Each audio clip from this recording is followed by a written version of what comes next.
I like that sound. An art exhibition took place at the Gallery of Photography in Dublin and it generated huge interest. It's off on its way to London now and it is the work of Sean Hillen. Armed only with a scalpel, glue and the world's biggest collection of John Hind postcards, Hillen creates a new strange world he calls Irelandis. Now it was a huge success and it's now in a book. Collected in a book, I'm such a lucky boy. Among other things, Sean designed an album cover recently for the Super Furry Animals. It was great to see the scalpel edges as well. Like, there was no Photoshop. One of the joys and the difficulties of montage is that you can only work with exactly what you have in front of you. And then it's sort of a dance. I get very mixed messages from the world. I think I've made good pictures. And I've failed to make a living at it. I've got this work and I really care about it and I want it to be seen. And it doesn't really mean anything if it's not seen. You know, this should be 3 people with cotton gloves, you know, really. This is the one that's on the cover of the book on Irish art, which I always point out because I'm so proud of it. And my life probably doesn't really mean anything if that work isn't seen. My project at the moment is to save my skin.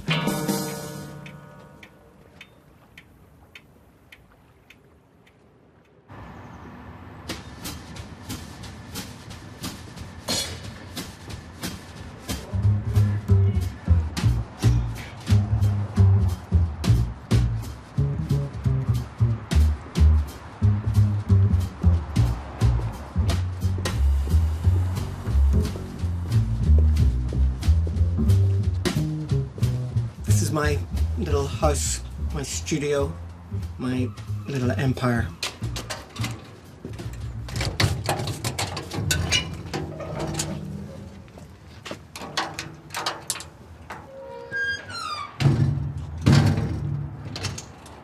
It's like a little bunker. I don't feel like I own it. I mean, the bank own it, very definitely. My impulse is just take you and walk around it. It's kind of, it's an extraordinary little house like this. The kitchen's like a galley of a boat, but it's just perfect for me, actually. So I've been here maybe, I don't know, 12, 13 years. This is, you know, my living room, but I actually kind of live here, and this is my bed. And it was my big investment when I moved in. It's a nice, big, heavy, actually comfortable sofa bed. But the room is so full, and I'm on my own here so much.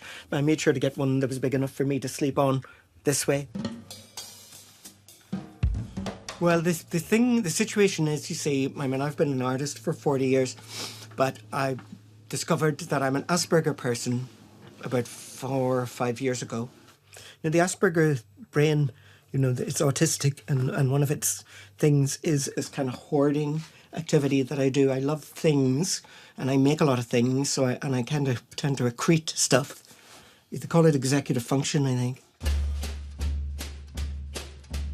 Like here, I counted one day, there were 140 little people in this room, tiny little, and that turns out to be an Asperger thing, which is very strange.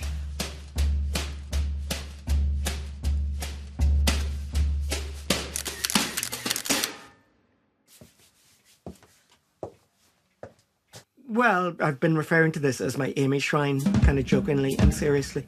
This wonderful girl called Amy Madden, I met on, been internet mating for the last few years, and I met her just about a year ago. She said she liked natural disasters. I thought, what a woman.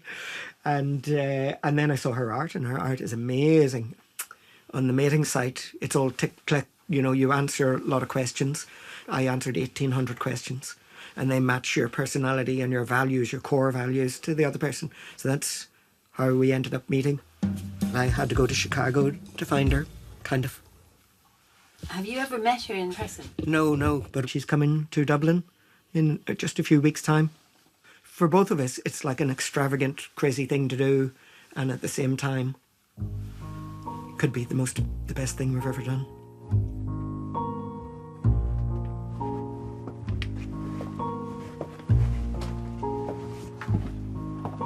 Well, Oh my gosh. The front room here. Oh God. I shouldn't sound so miserable about it, but like I don't like to look at it like this because it's so... I'm so struck with it. Oh, and my grandfather's clock. This is great. It's just a Vienna, a wall clock. It's not an expensive clock or an exotic one. So my grandfather repaired clocks. And this is a birthday card that my granny sent me when I was 5. Loads and loads of kisses on it. It's a really sweet thing. Anyway, this is the clock that when it's put properly vertical, it goes tick-tock, tick-tock. And when it's put the other way, it goes tuck-tick, tuck-tick. And now I've got it sort of going. Tick-tock. It's pretty even. Anyway, I'm going to head further upstairs and show you this place.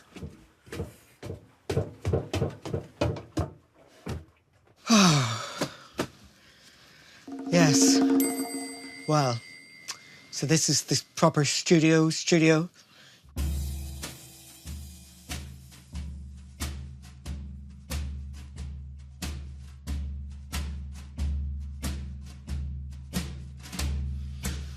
I mean, what is there here? You know, there's a lot of stuff that only I value, probably.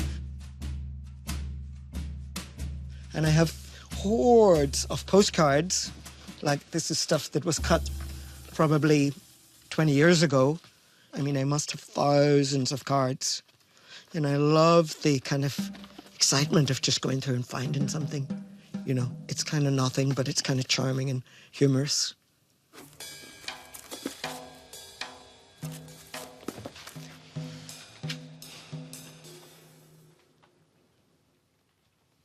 You know, sometimes I come up here and I feel excited, and sometimes I come up here and I feel repelled and overwhelmed by it, you know. And it's not good, that, because you want to, you know, if you're making art, you want to feel the possibility and the hunger and the excitement, not a cesspit of kind of guilt and struggle and pain and failure. You know, it kind of reminds me of where I'm failing. It's a little bit of a prison, and it's stopping me working is the most important thing, actually. I'm incapable, physically and psychologically incapable of doing the work. I'm just overwhelmed by it. Just too many things. I look at the desk and it makes me nauseous and I don't want to look at it. You know, painful things I don't want to look at or think about or do, you know.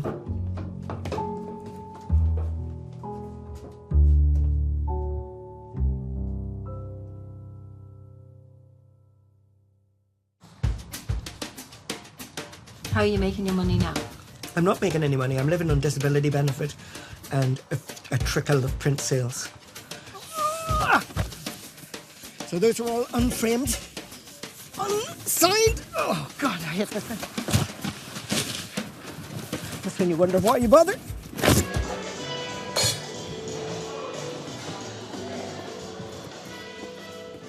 Normally what I did for the last few years, how I paid the mortgage, was selling original works because I had a back catalogue. I've made about 230 collage works over the years. I'm running out of the back catalogue and I'm forced to sell the back catalogue at dirt cheap, which is really, really bad. A, they're not in museums, they're not in public collections, and B, they're gone at low prices, which is disastrous. In the meantime, I'm spiralling down a plug hole.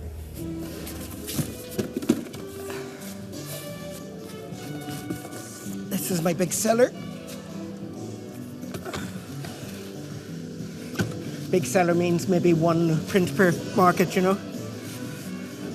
That's good.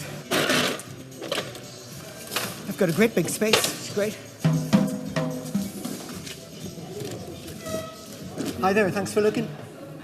Everything's basically half the gallery price. And I'm slightly famous. I'm on the cover of the book on Irish art and stuff.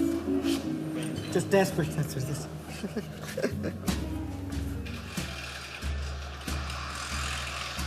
Hello. How you doing? Are you well? Crazy busy. Good. That was a good complaint. Yes, kind of. I thought it was about time I did a stock check, which I haven't done in ages. You walk away there. I'm just going to have a look and do... Have you noticed anything moving recently? Yeah, the A4s. Oh, should know. I'm going to have to put them to 30 because it's stupid Well, money. there you go, yeah. The big ones are 200. Ouch, you know, that's a big buy. And most people are coming in to buy a gift. So 200 is like a wedding gift. People do buy them for wedding gifts and stuff.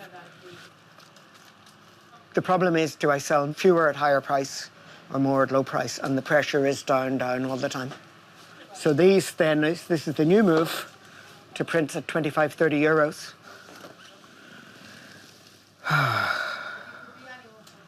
I'd have thought people would buy that more. I think when they're like this, they just flick by.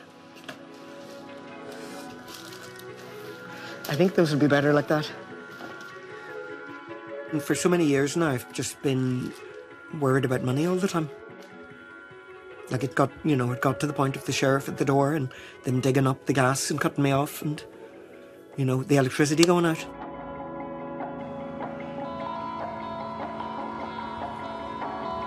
Well, the kind of mind I have, I used to call it a butterfly mind. Like I'm endlessly interested in things. But I'm completely not interested in ordinary life. I'd rather jump in the canal than go to an office. Literally would.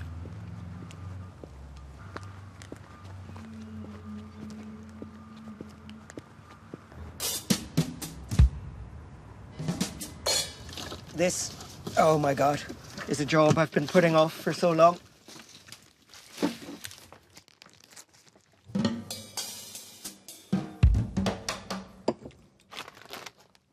These are early Irelantis collages that were bought for the state collection. 1998. This is what this collage should look like, and this is what it does look like after 30 years in the sun. It's wrecked. Some of it is retrievable, so I've pulled the whole thing apart. In theory, that's a 10,000 quid collage, although the OPW paid a couple of hundred for it or something. So this is another one, a silly thing called Feeding Time near the Great Pyramids. Thankfully, I have a second postcard that it came from. But actually with this one, my bloody camel man is the problem. Somewhere in this studio, I think there's a print or a scan of this in its original colour. I've agreed 1,000 quid with them to do it. I was actually going to do it in order to try and get some more cash for Amy coming over. Which reminds me.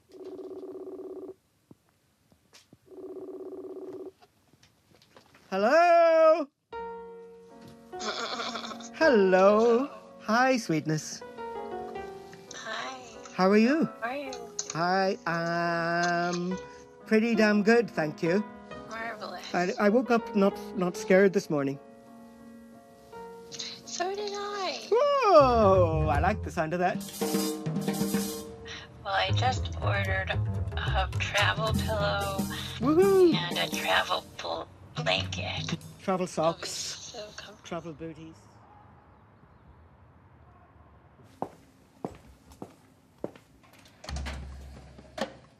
Okay, so this is the file store of the National Irish Visual Arts Library. The collecting remit covers Irish artists from 1900 to the present day. Okay, so this drawer contains the material we've collected on Sean Hillen, and it's sitting in the same drawer with Paul Henry. And if we take a look at Sean's file, you can see here exhibition catalogues from the 90s, press clippings, price list, and we have a copy of Irelantis.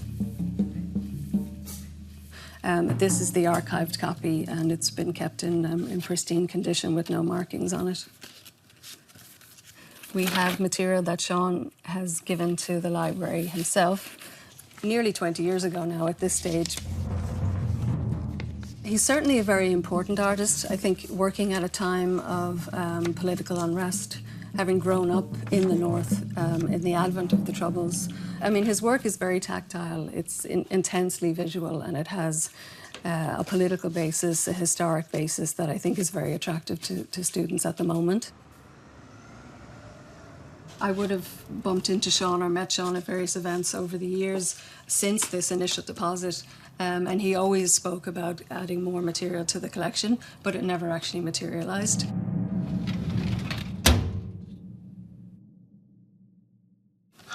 This is the type of paper that it is, platine.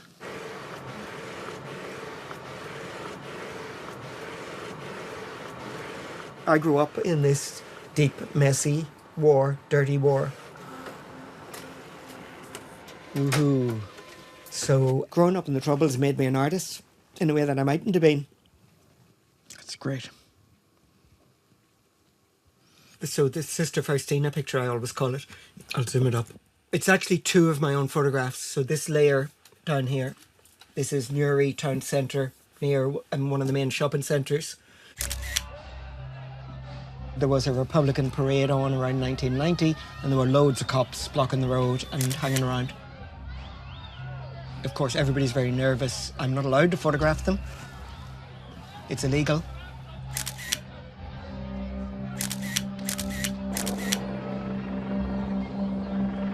I'm trying to ignore these two policemen, or UC men, and he's trying to hide his face, I think, because I've lifted the camera. The thing about it is I don't want to show their faces. If I showed their faces, it could help them be set up for assassination or whatever, so I don't want to do that. And I have this picture that I've been toying with. This is the South Bank of London. There's the Oxo Tower and the Hayward Gallery and the Festival Hall. And I used to live nearby, and I loved that whole area. So this was my territory, and I used to walk up at the riverbank a lot. Liked it a lot. And this is my territory too. This is the observation posts and bunkers and towers and tunnels that was at the border on the Dublin Road in Newry. And it's like 200 or 300 yards from my sister's house. It's surrounded by 60 feet of anti-rocket fence. It's like the aliens have landed and they're not very nice. And it's where we went past all the time and where, you know, you would hold your breath a little bit. And it was unusual that I collaged these two things, but I want to really squeeze all that tension into one thing.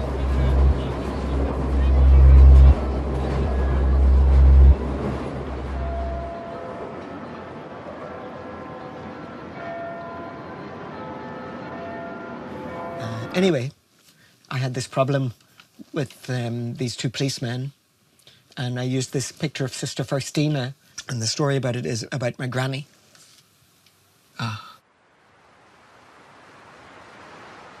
She was a wonderful woman, very bright, and she had these two hobbies, one of which was the Daily Mail crossword, and the other was picking people out of the phone book and sending them holy pictures.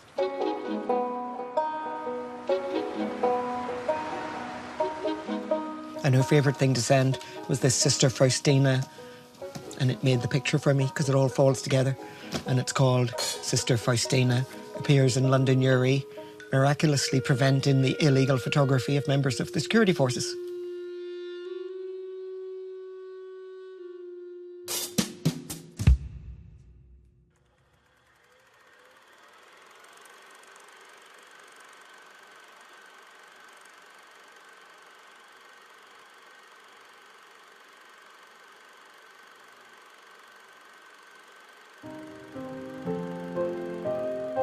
There's 5 of us. I'm the oldest.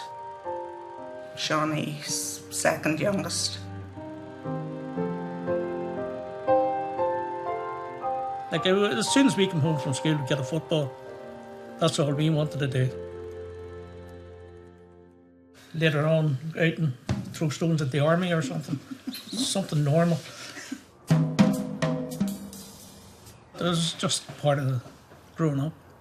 It's just something to do. You just come home from school and you knew there was an army patrol coming in at 5:15, or it was going to the Armagh Road at 5:45, and they're ready for them both ways. Sean wouldn't. Sean would be out in the coal shed looking for something to take apart or something. We would have thought he was exceptionally clever, standing out clever. Always making things. No matter what toy he was bought, it had to come apart so that he could see how it worked. His daddy was always buying stuff in auctions, so the shed and the house would have been full of bits and pieces, and Sean would have found something out of it and made something out of it.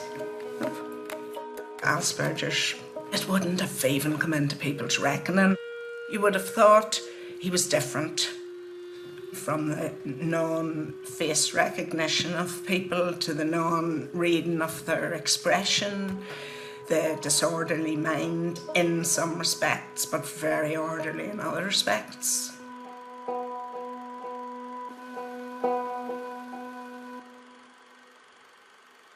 You know, as a child, I was hyper self-conscious. You know, so I was probably a big little weirdo. But I had no idea. I thought everybody was like that.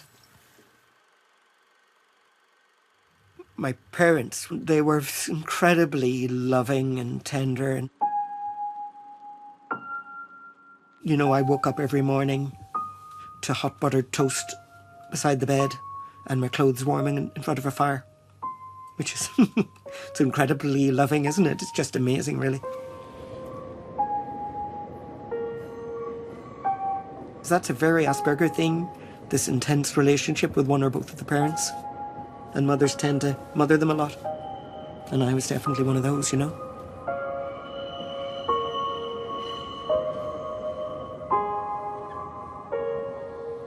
The downside to that was that I wasn't prepared for the world at all.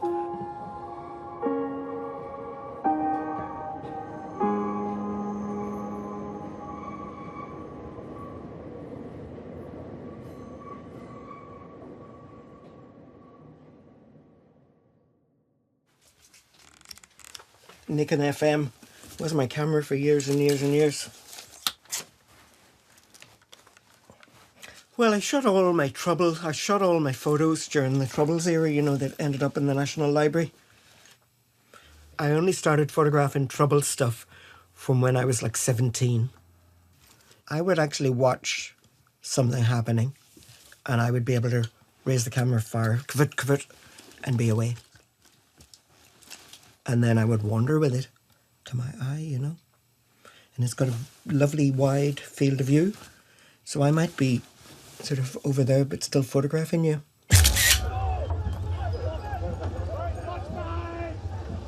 And at the same time, you know, if somebody puts this in your face and waits, you kind of get a reaction, you know. So I would actually use it. And I would be watching out of this eye as well for anything else to happen. I feel at home with it, you know. It gave me a way of looking at the Troubles as an outsider.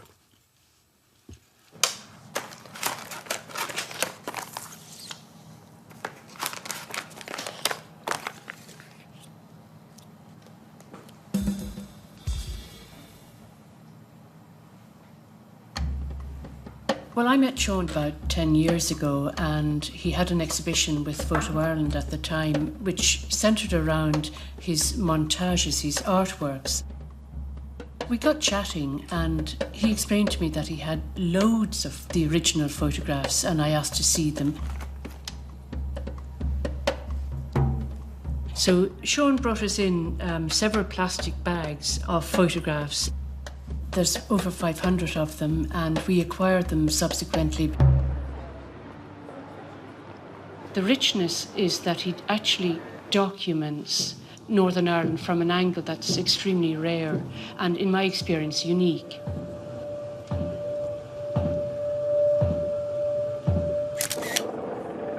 It's not a photojournalist collection.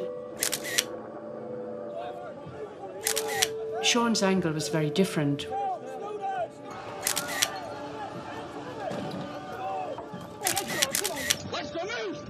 His collection was done for him. He was reared indoors in this cocoon of love and support. And then outside the house in Newry, There was the violence, the extreme poverty, the terror, the explosions, fractured childhoods, destroyed lives. He's got one amazing photograph of an alleyway in an extremely deprived area in Derry, and you capture one little child in a doorway, you know, all by himself.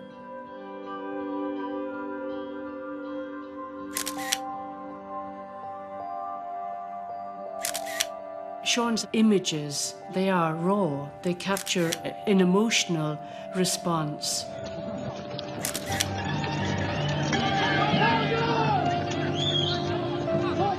And he explained to me at one point that he was given a choice of either a gun or a camera.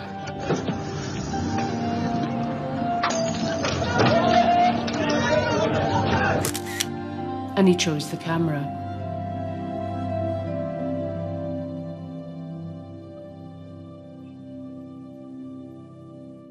You know, I had these pictures and I knew they were strong pictures.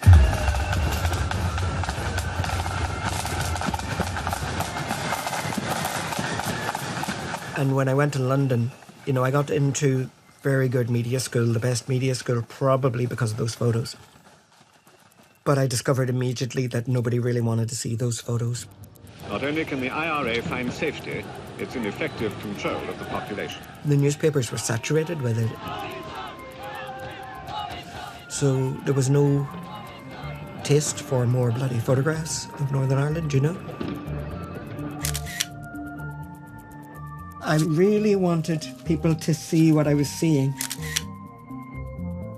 What was going on, you know, what was really going on.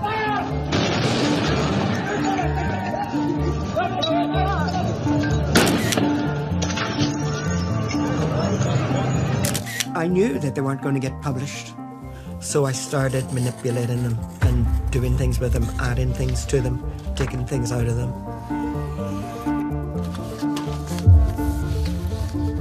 To try and make them more interesting. To make them say more. Photographs weren't complex enough. I wanted to contain my feelings in them. And that was the job of the collages.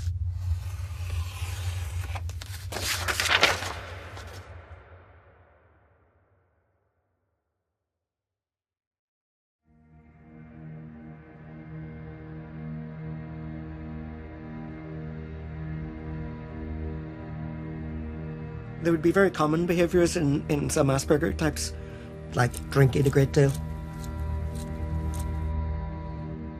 Depression would be very common, and it's partly to do with the crazy ambitions and the lack of worldliness. You know, you can't really figure your place in the world. Like, I've spent most of my life anxious and worried and wondering what the hell was going on with me.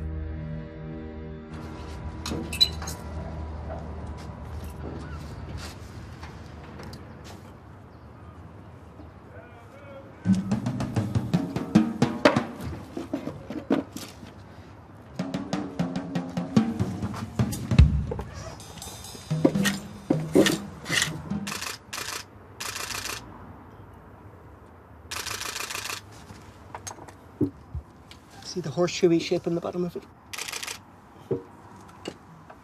Well, I'm definitely obsessed with clouds and UFOs at the moment. I think that I'm onto something. I see structure in these clouds that I don't think ought to be there. I do think it's my art too. I'm kind of resigned to people not getting it for another 30 years or something. And then they'll go, oh God, you know, he was on about the clouds then, before we all knew about the clouds. Well, I've known Sean for years. A few years ago, my daughter, who kind of doesn't work with Aspergers, but she works in that field, picked up the phone, the landline phone. Sean rang me. And she had a quick sort of, you know, they exchanged a few pleasantries. And as I was coming down the stairs, I think she said something like, "Dad, has Sean got Aspergers?" I said, "I've no idea." Anyway, I think Sean heard that with the phone while it was down. And that was an overwhelming experience, actually. Kind of for a few days afterwards, I went, oh my God, like everything has changed a bit.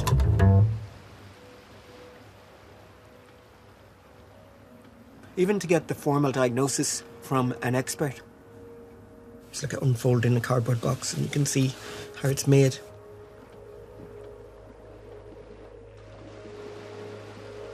I think Sean does need management. Management in his life. The practical stuff. He's often trying to get me to come in and say, "I'll pay you to come and do this because I need an adult to come and hold my hand." Like, literally, I don't know what day it is today. I literally don't know what day it is. I mean, I can't remember what I'm doing from one moment to the next. And it could be critically important, life-important things. I'm just highly distractible. Good, there's a square gap in the cloud up there.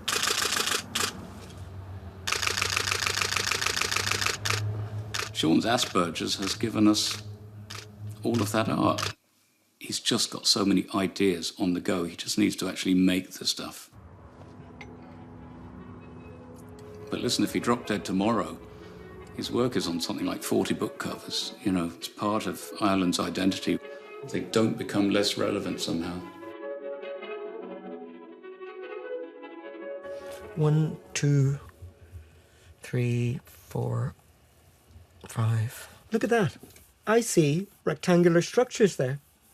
I see three-dimensional things and forms that I don't really think ought to be there. Look, there's another. Do you see? That bar-shaped thing there. So there are two things this could be. It could be UFOs and it could be weather modification. And we know that different countries do weather modification. They use electromagnetic and chemical things. They can make it rain or not rain, stuff. I know it sounds completely bonkers, but I just don't think that's natural. And so this is what I'm hoarding. How many shots have you got? Well, I've worn out 2 professional cameras that get to about 250,000 frames each. So because of that, I know I have at least 500,000 frames. You know, I did a show off the clouds.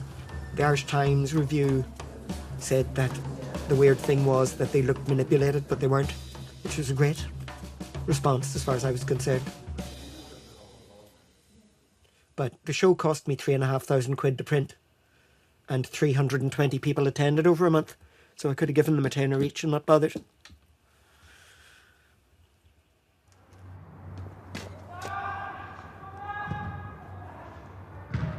Push, push, push. Mikey.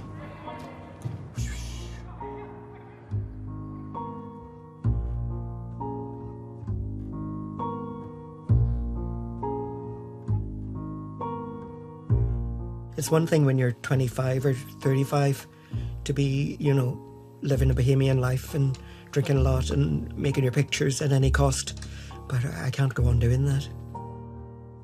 You know, I was able to work in poverty in the past and I can't do it anymore. It's all got too serious and I'm too old. But then, you know, I'm never going to be Mr. 9 to 5. You know, I still don't want a job. So that's where I am.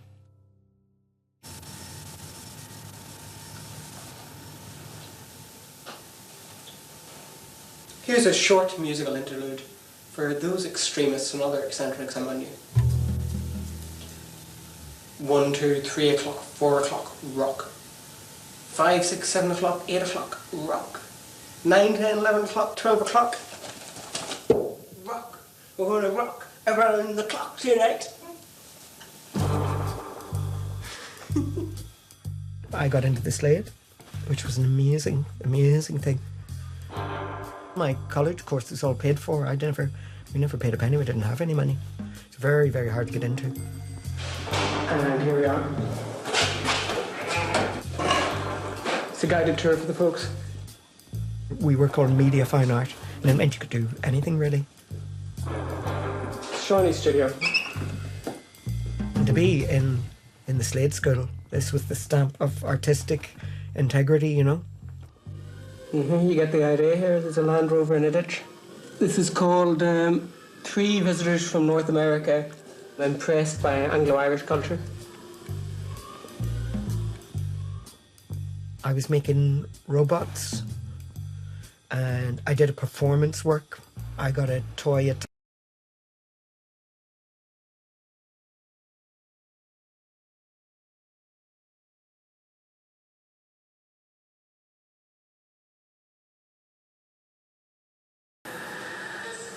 I got a lot of attention for the Slade show.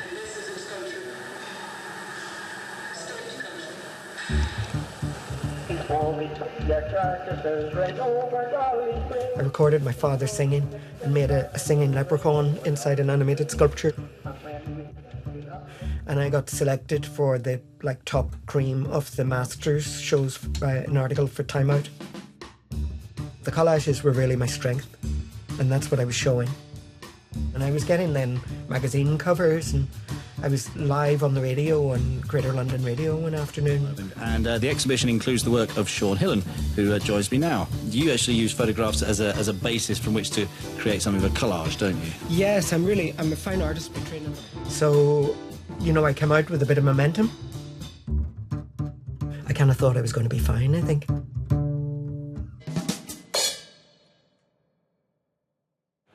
The explosion, just before 7 this morning, was heard over a wide area of North London. It ripped through the living quarters where the soldiers were getting up for duty. Eyewitnesses said the building crumpled like a pack of cards. As nearly as quickly as I had a big flurry of attention and a lot of publication, and then just as quickly I couldn't get the bloody things published. The peace process was coming, and people didn't want what were seen as provocative work,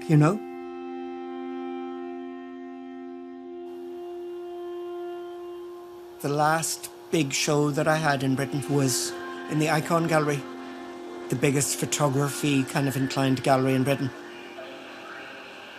I had a lot of work in it because I had a lot of good Troubles work made at that point. I thought it was a breakthrough show, but I didn't know that the other political stuff was happening and that I was, becoming persona non grata at the same time.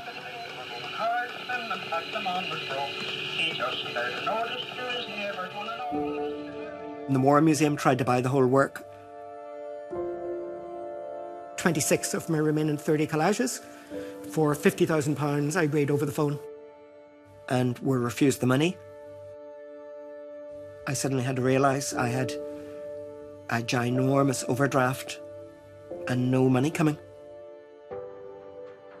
And I knew what it meant. It was terrifying, actually.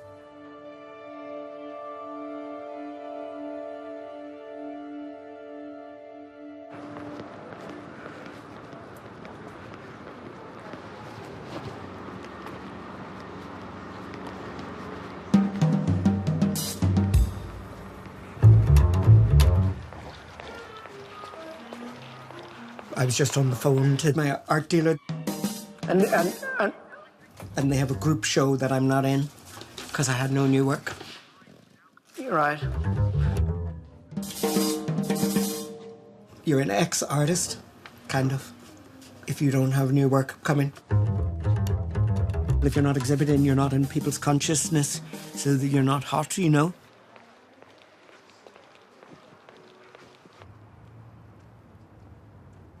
So,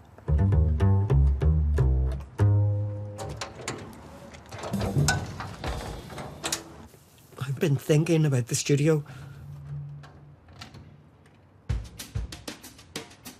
I really, really, really kind of want to clear it and ask for help, actually. Hello? Morris!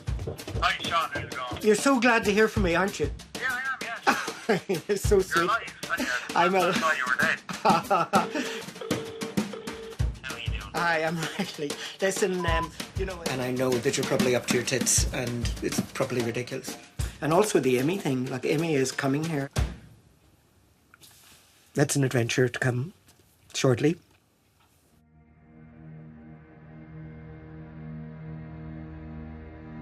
I could have a heart attack tomorrow, or the bus could get me or whatever. And what's going to happen? My daddy used to say it'll all go in a skip. I mean, life-wise, I need to do this. I mean, I'm terrified about it.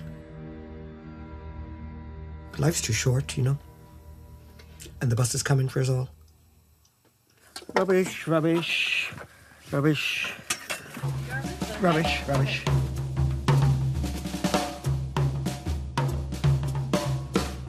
I'm going to take everything out. I've got a friend with a van and I've hired a bit of a space around the corner. Oh, God, that's good.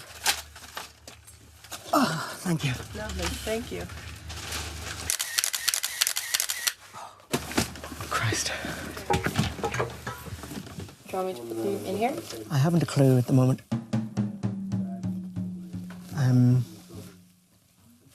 Let's just fuck all this into one box. Okay. Yeah, let's put it all in there. Yeah. That should actually just go in the fucking bin.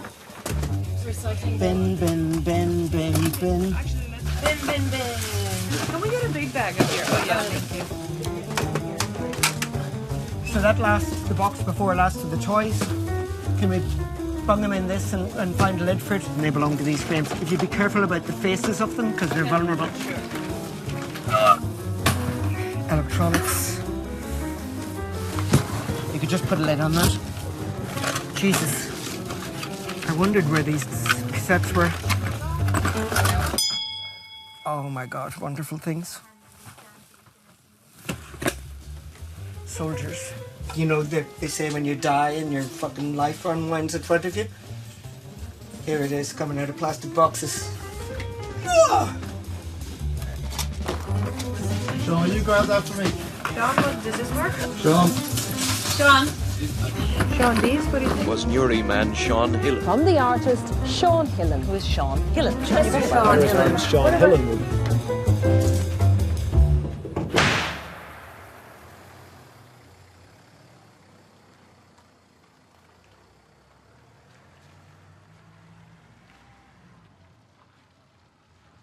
Oh my God. Here we have heaven and hell. We have summons or horrible solicitor's letters. And very young Sean. It's kind of really sweet and hopeful, actually, isn't it? Very lucky, really. Lucky child. Didn't know what was coming. It was wonderful until... I don't know if I told you the story. When I was 10, I woke up one morning and there were very large armoured cars outside. And very loud. And it was the morning of internment. And I looked through the Venetian blinds just in time to see one of the teenage neighbours being dragged by two soldiers, literally dragged actually, and chucked in the back of an armoured car. And you didn't know whether you were going to see him again. Yeah. And some of those lads were your neighbours? Yeah. Yeah. We were just the wrong age. Could have been us. One of them was an IRA member, other ones weren't. They just grabbed everybody, That was internment. It was a desperate act, and it inflamed everybody, of course. Then that was it. That was war. I was 10 then. So that's when it all went to shit. And if you hadn't discovered photography, where would your life have gone? I don't know.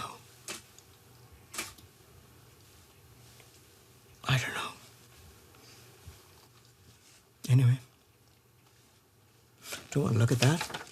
That's when the bank sued me after the War Museum failed to buy my pictures. And that's what I had to deal with for years, is legal actions against me. This is the height of the censorship. I mean, the War Museum had never been refused the money in their history. And after a year, I borrowed against it. It was very naive of me. I'm actually very emotional. Yeah. That's okay. I feel humiliated by it.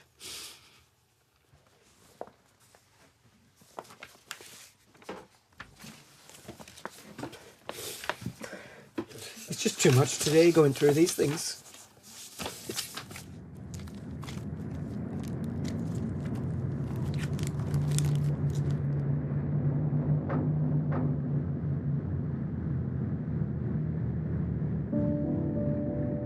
Newry at the time was, I suppose, worrying. I would not like my children to be living through that. No matter where you were, there were bomb scares. Some of them real and some of them not. And you just left and went out.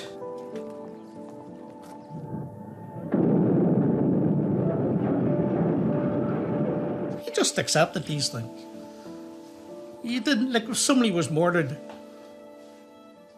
you would just pass it off. It was just, as I say, it was just normal. Daddy was always involved, though he was a bus driver, he would always been involved in politics. He stood for the SDLP one time. He would have been a liaison with the army, a sort of go-between person. So Sean would have been very aware of that. But Sean would have been falling on the Republican side, as were all the boys, probably because of the hassle they got from the army. Like when I would be going to work, I'd put up against the wall about 4 times before I'd actually reach work. It was all hassle, just. You hoped you didn't meet the foot patrols, but you knew if you met the first one, there was 3 more to come. We were terrified of the British Army. Or when I was 14, the British Army shot a 12-year-old a couple of streets away. And it could have been me, it could have really been anyone else. We were kind of aware of that. And the soldier basically got away with it, was protected and got away with it. So we knew what reality was. You know, there was terror.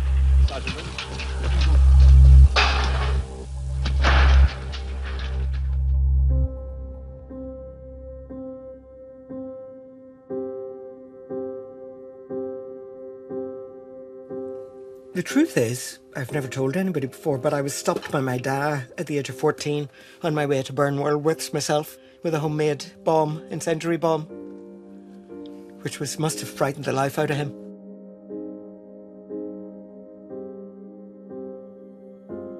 Sean would have been used for his brain power because he could do things.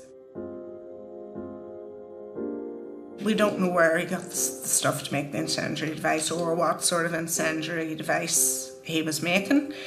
I just know that it was bigger than you would have expected. But Daddy must have been keeping an eye on him. He would have been watchful, I'd say.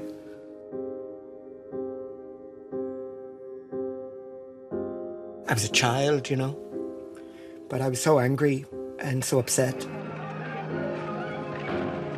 And there's an element of the chaos to it that you kind of want to burn the place down, that appeals to the young male mind, I think.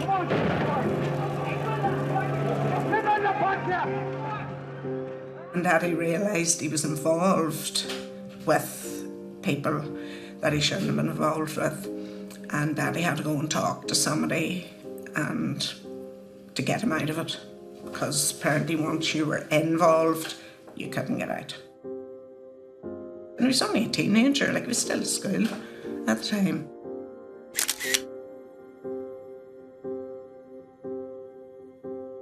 I think I would have destroyed myself probably, you know, out of my anger if I hadn't kind of escaped it. Photography was a lucky find.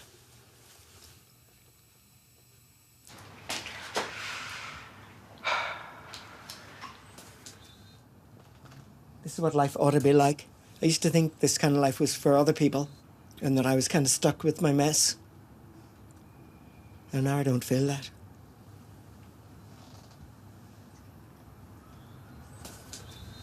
Wow.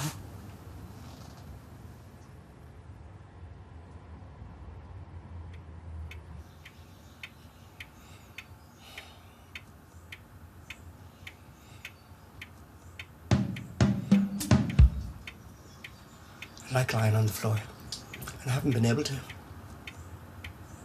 Something very calming about it.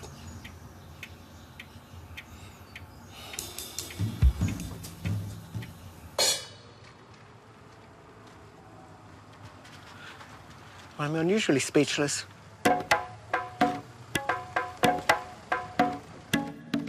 Well, now this stuff is all out, you know, I can see how bloody much of it there is, you know. But it's not as overwhelming, and now that I've a different attitude to it.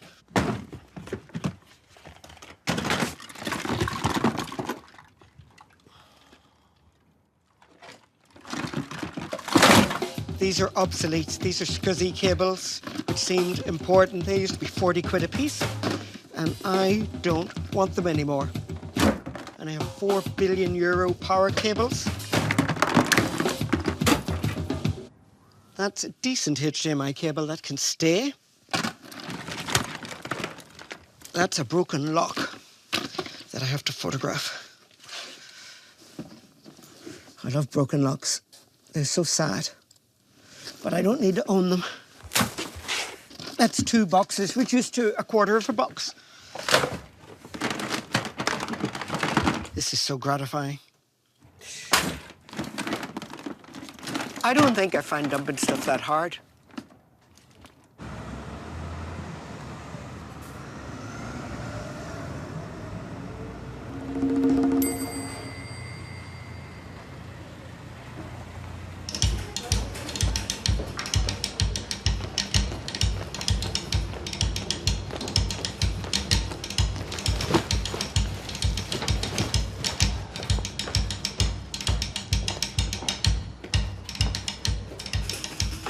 Oh, hi!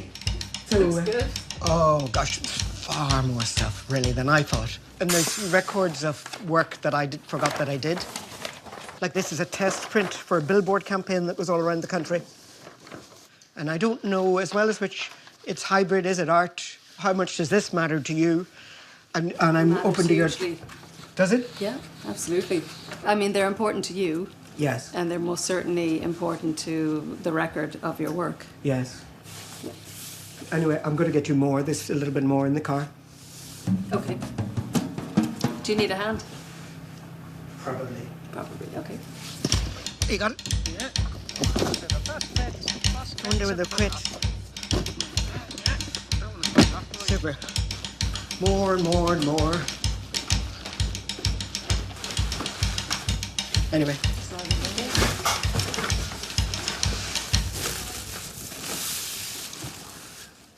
Oh my God, no, this is my other life. This is my life as an inventor. Mm-hmm.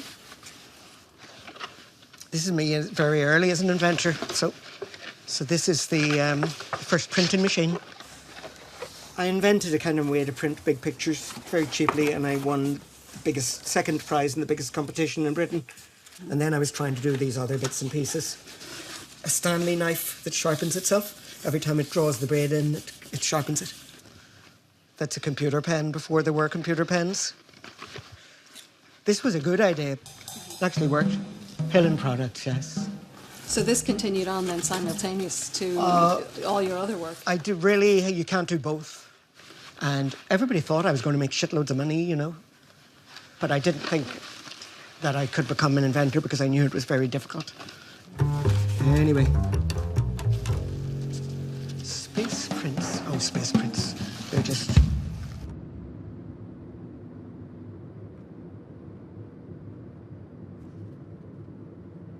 Everything's sort of shifting.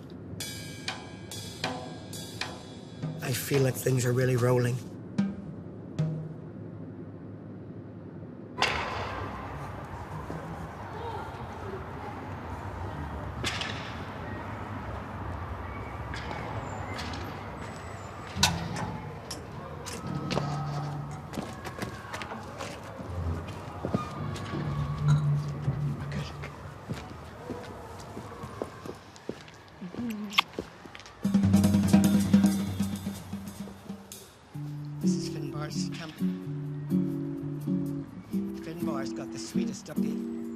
This is one of the teeniest houses.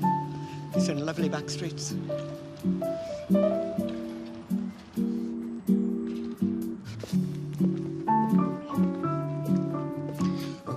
Amy, all the stuff, Amy, all the stuff.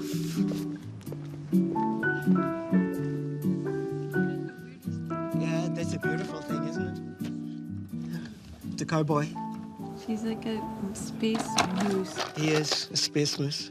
Radio transmitters and receivers for props. I rang the electricity people one day to check my bill, and the woman said, "That's savage usage."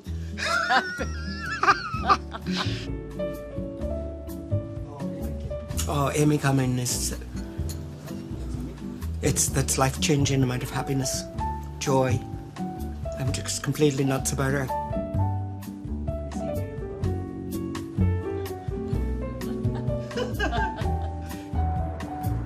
She's here for 9 days.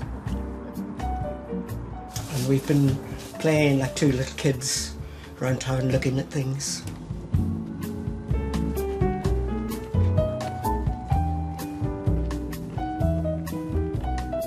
It's just marvellous. I can't quite, I mean, I do believe it, but it's real, you know?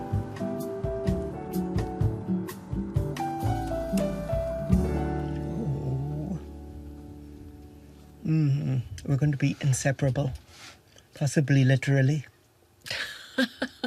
We'll have to walk around like those three-legged people. That sounds fun. Mm-hmm. We can do that. Sean invented the tiny house. I didn't tell her I lived in a hole in the ground under a tree. It's strange. Amy has collections kind of similar to mine, only not as...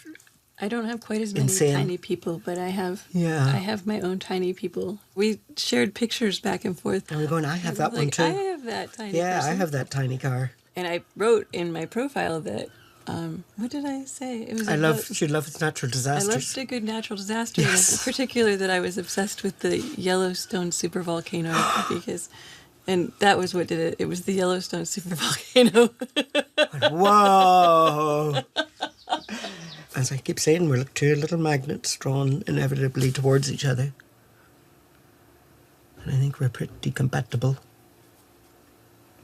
Yes. I think so. You're so goddamn edible.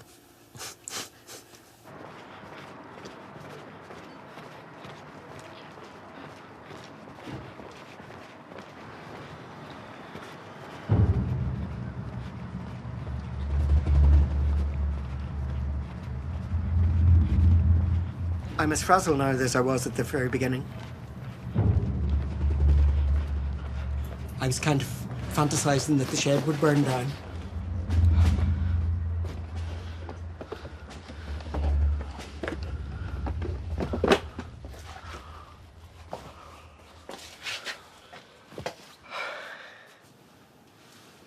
But I think I underestimated the difficulty of divesting. Like this clutter, it is definitely related to the clutter in my mind, where I have a lot of stuff, 40 years hoarded, because a little thing is precious to me.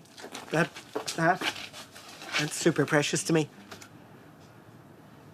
I think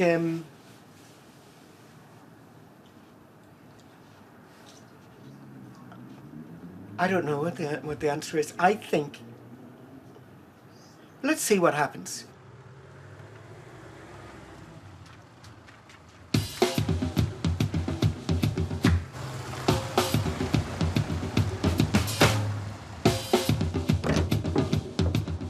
Everything's coming back from the space. It's basically here.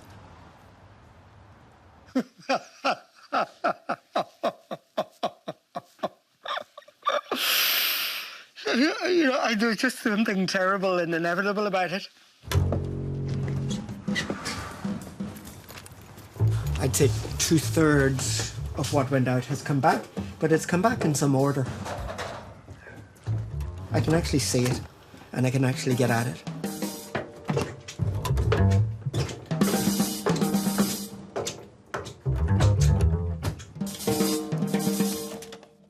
Life as usual is not perfect.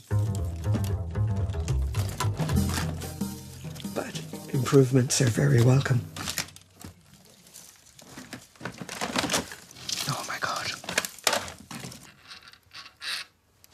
Well, there's 3 boxes, I think, of my dad's 8mm film. Okay, this is the scary bit. Is that the right way? Yes, it is. That's it.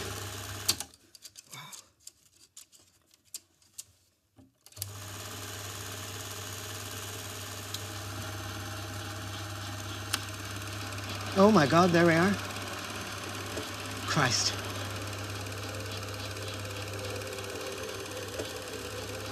Oh my God.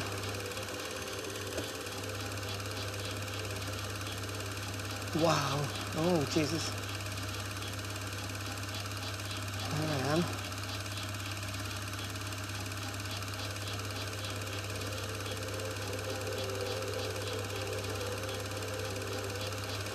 They all look really healthy and kind of, we look so happy in the early childhood things. It's a long time ago, my God.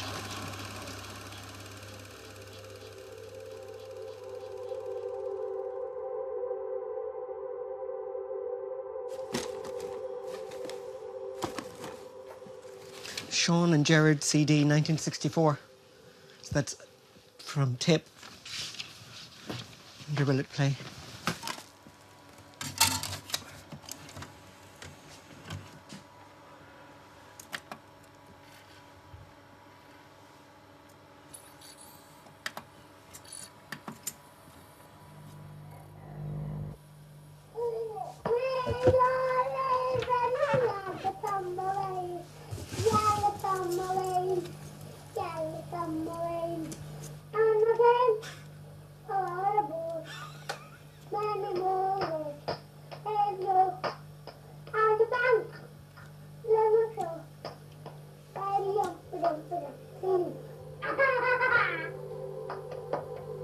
I had no idea I was like that. Oh, yes, Sean, take the chair later. I'll take them out. I couldn't,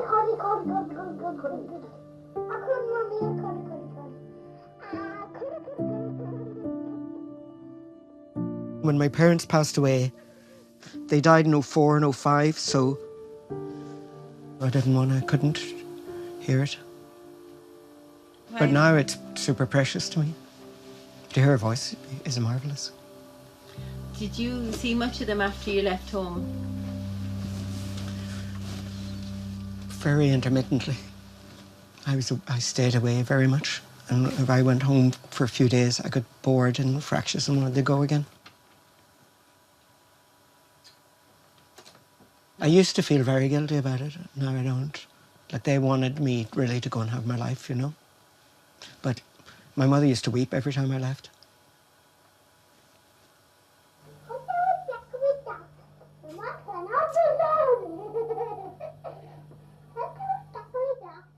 I felt most guilty, actually, that I was not a success and that I was poor, and that there's a little note there pinned up from my daddy saying, here's £10, little. And I was probably in my 30s, and they were sending me tenors, you know, that they couldn't afford probably.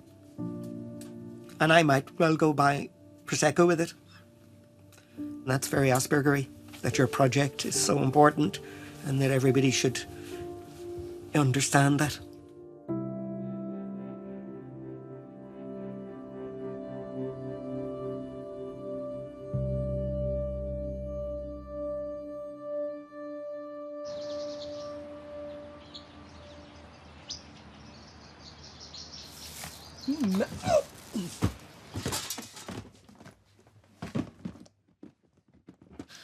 What would that be? More film. I found the original tape of Seamus Heaney opening the first exhibition, and that's an amazing thing because I didn't know whether I had it or not.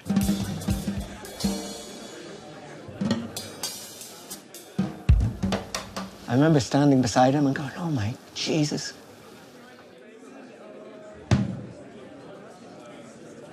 You know, this exhibition was an enormous deal. This was my first show in a private gallery in Dublin, and I had 8 Irelantis new originals, and we were looking for somebody to open the exhibition, and nobody would do it. Because I was so associated with the Troubles, and this was still the early 90s. I was in a panic about it, and I don't know what it was. I hadn't had any dealings with Heaney, but, you know, he was a hero to me and someone from a similar background. And I made a little book of the things and left it at his doorstep with a note asking him if he would open the show, and he rang me the next morning and said he would open the show. It was an incredible coup because his star was very high. I think he won the Nobel Prize the following year, maybe. The response was amazing. You couldn't get into the gallery, you couldn't get up the stairs to get into the opening. Sean Hillen and I actually share the same initials, which spells shh. It also means something to me because it appears in one of my favourite knock-knock jokes. Knock, knock. Who's there? Irish stew. Irish stew. Irish stew in the name of the law. I was starstruck. Like, I barely spoke to him, you know, but again, it was one of the things where I thought I was kind of made again, you know. The SHs of this world, those people who were born and brought up in Northern Ireland and who were not stupid or insensitive, those people couldn't help realising that they were living in two places at the one time. On the island of Ireland on the one hand, and in the British states on the other. These photomontages embody these tensions. The title of this exhibition, Atlantis, isn't just a verbal trick, in other words. It's about conditions of anxiety. Atlantis was a lost city. Atlantis is a lost city. And in this, it's sort of like Ireland. Ireland is one of the few nouns that has tenses. That was, you know, that was a life-changing night. And suddenly I was cool. It was, you know, the great intellectual stamp of interestingness, which mattered to me more than any. It mattered to me maybe more than anybody else. And it mattered to me as well because my parents were able to come to that, you know. It meant that it was somehow significant what you were doing, you know. I still hadn't solved the problem of making money. And did you meet and talk to Seamus Heaney again after that? No, I transcribed the speech because the speech was incredibly sophisticated, and I typed it up and had it in the gallery. Then I sent the speech to him, and I got back a curt little note from him saying, "Sean, how come you have this? It's not meant for publication." And I was just completely fucking mortified. I was completely horrified. I had this huge gift from him, and I had kind of messed it up. I had no idea that he was forever telling people off for quoting him, because people were always quoting him. So, one of my most popular pictures is called Collecting Meteorites at Noath, and I got that idea from him, because he has a line in a poem, "If I could come upon meteorite." Instead, I walked through damp leaves, husks, and I found in a rock shop in Dublin a meteorite the size of my fist, and I bought it for 350 quid, and I sent it to him as a gift. And he sent me back a really beautiful letter that has a kind of a poem in it. It goes, "Dear Sean, you know I have this line, if I could come upon meteorite. The meteorite stood for steadfastness in the vocation, and now it has become solid and carries more weight than ever. I love the heft and blackness of the thing itself, the thought of its galactic travels, its fiery burn." It's just breathtaking. Can you imagine how it felt reading that? You know, the generosity of it again. To expound like that on the gift is really very moving, very, very touching for me, you know. So it was a beautiful circuit, you know, and a kind of healing at the end of it.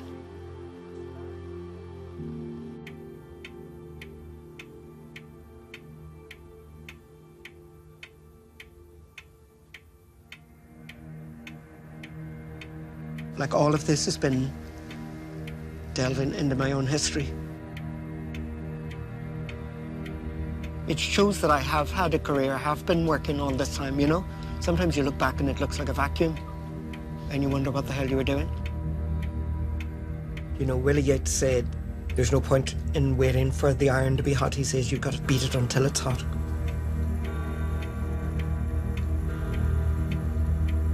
And I'm around this long, I know I'm good. I know I'm good.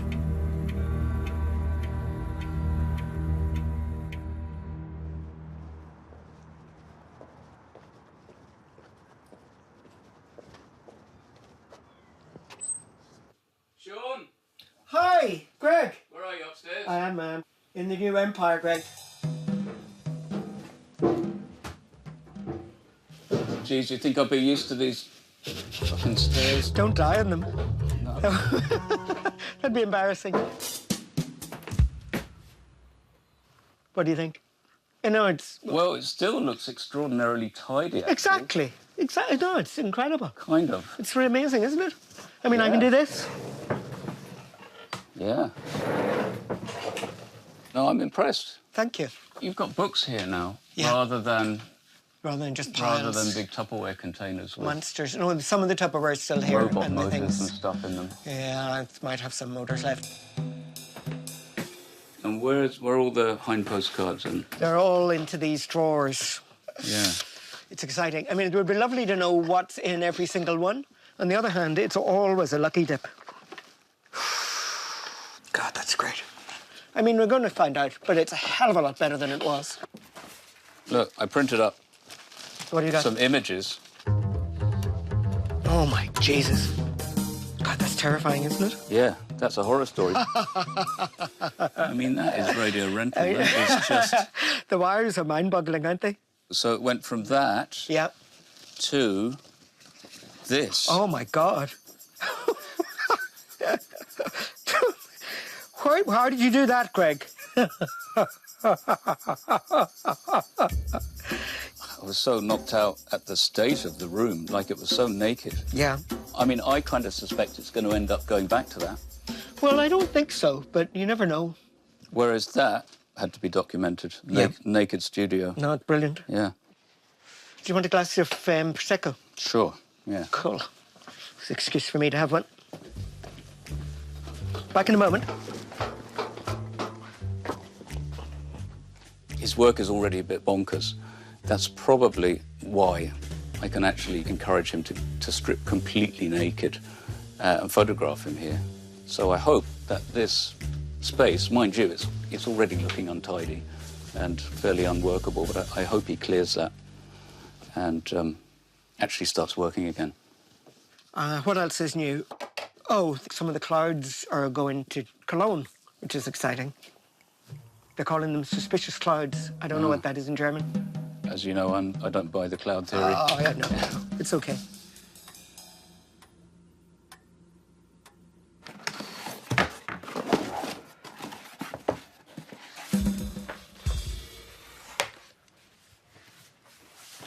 Gosh, I think these are great. The show is in a disused church tower in the middle of Cologne. And this year, the theme is to do with the 50th anniversary of the moon landing. I'm thrilled to be invited. It's exciting. And it's also very good for me and to see how the work is received. I mean, one thing is I have no German, which is unfortunate. So I won't know what people are saying. It might be good.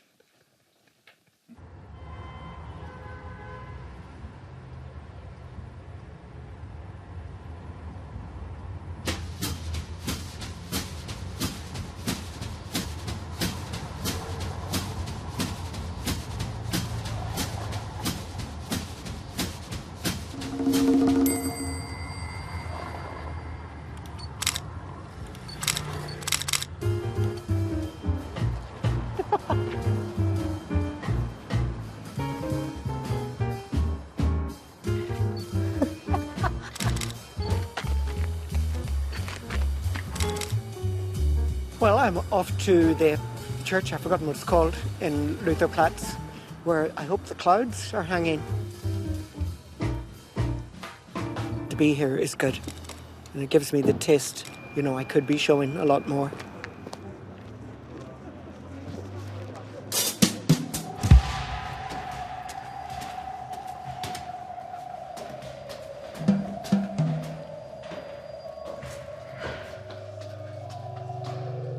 Chris. Hey, Sean. How are you? Oh, it's good to see you. Good to see you again. It's good to be back. This is looking exciting already. Yeah, the music got dramatic, and in came Sean Hillen. Wow, so nice. This is from Florian. It's a sound piece? It's a sound piece of Florian. We took a piece by Stockhausen and we cut out all the silence and put it in here as well. It's a good silence.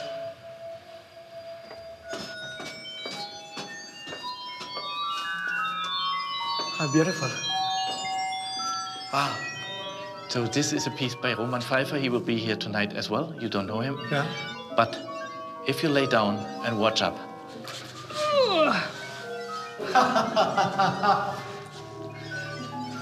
That's good. It's really good. Happy space.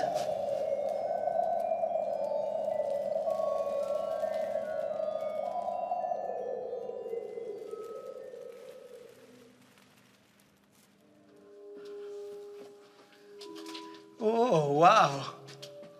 Sean, now we have a very fantastic pictures by an artist called Sean Hillen. Please. Oh, I love the foil.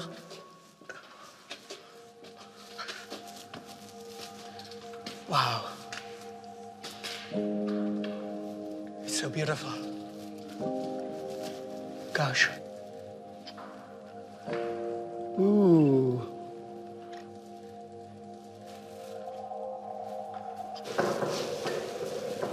Ooh. It's a bit like the deck of a starship or something. I think I want to live here.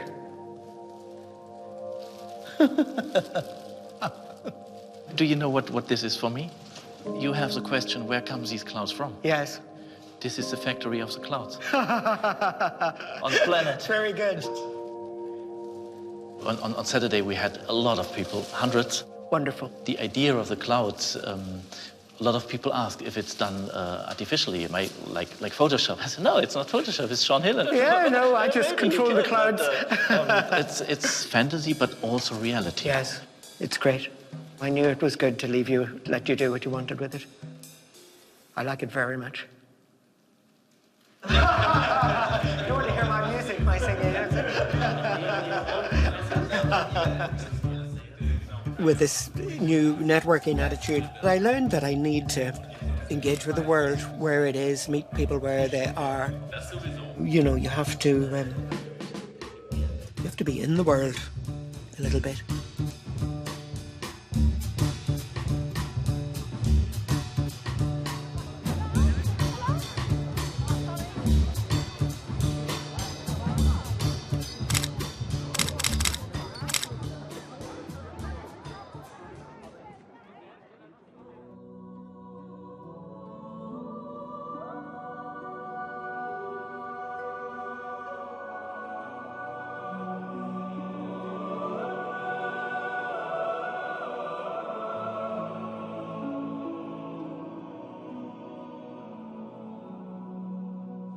I love the cathedral in Cologne.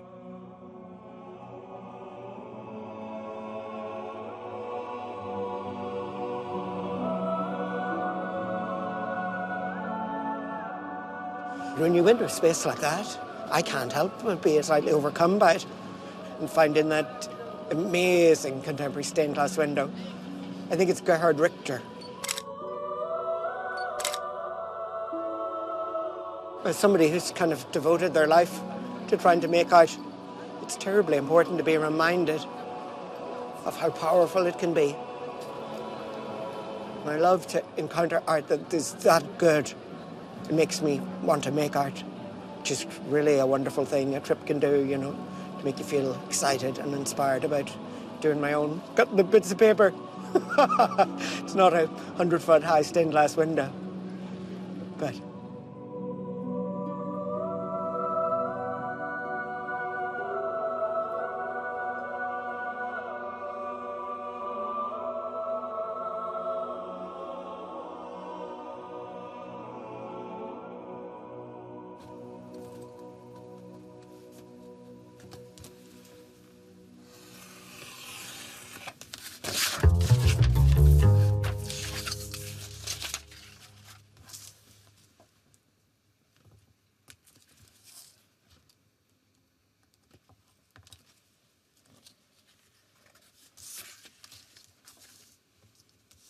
I'm just in this mood where I'm enjoying playing.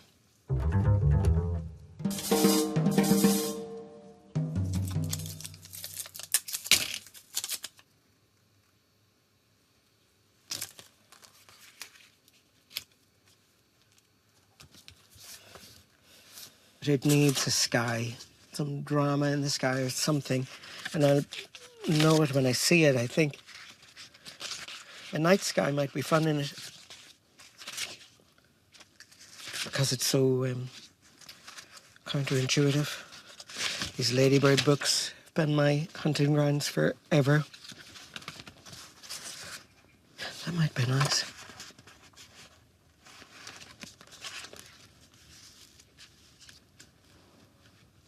It's kind of fun, isn't it? Kind of magicalize it up a bit.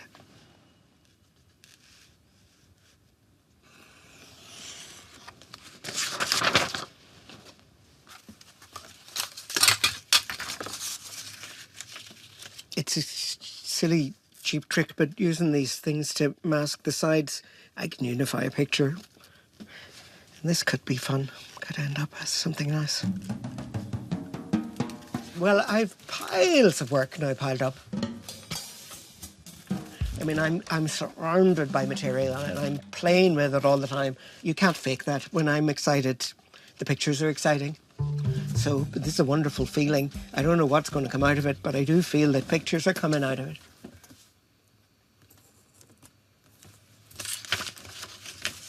Well, the difference is that everything has changed.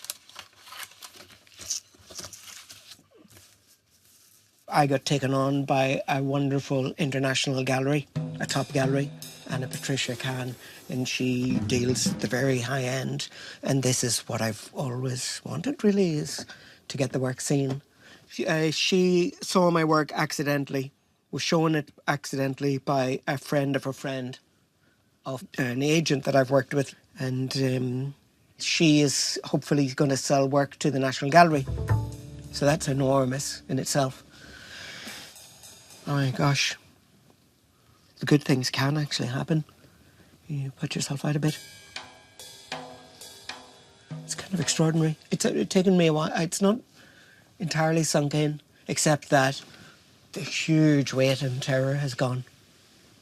And I feel able to sit and play with collages. And the greatest thing is that people are seeing the work and are going to see the work. And people with money who might buy it are going to see the work. And that's a complete turnaround in life.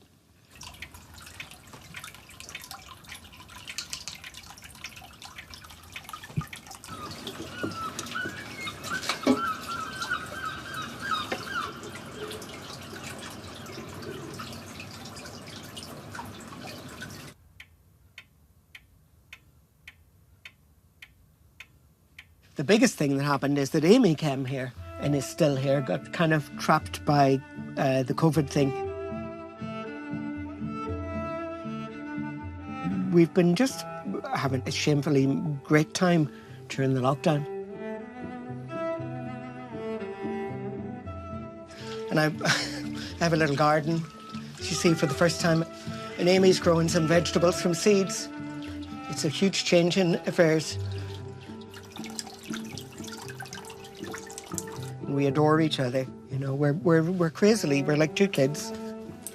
My sweetheart, you know, playing and going on adventures and then making pictures together.